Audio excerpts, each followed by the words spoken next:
And as Minnesota's biggest fire in a century keeps burning, thoughts may turn to preventing similar fires from starting. Today, students at Cuyuna Range Elementary School learned the basics of respecting the environment, including being careful with fire. Becky Parker tells us more about the traveling trainers who visited the school. This duo is showing people how to leave no trace.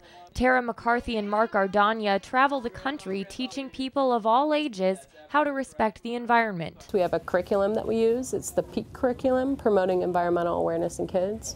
And we go into classrooms and teach appropriate activities to kids of all ages, anywhere from 5-year-olds to college students and adults as well. The Leave No Trace e-tour is based out of the Center for Outdoor Ethics in Boulder, Colorado.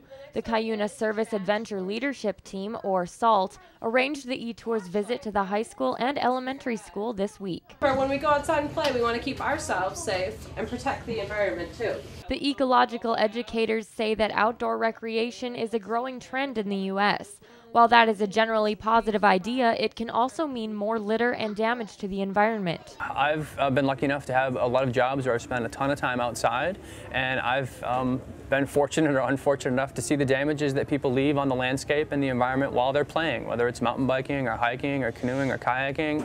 And I feel like this job is giving me a chance to hopefully change that. The e-tour team brings their message all over the country, but the recent fires at the Boundary Waters makes their lesson really hit home in Minnesota. It just provides a great example of a teaching point that we use, talking to youth and adults alike. Starting with the country's youth may help instill these guidelines for future generations, and the principles they teach are not just for the wilderness. Leave No Trace is applicable everywhere, from your backcountry setting where you're 10 miles out from roads and forest and power lines, you don't see any of that stuff, right to your playground that's in your local community or your state park. So whether they're going camping or just out on the playground, these traveling trainers are encouraging people to protect the environment.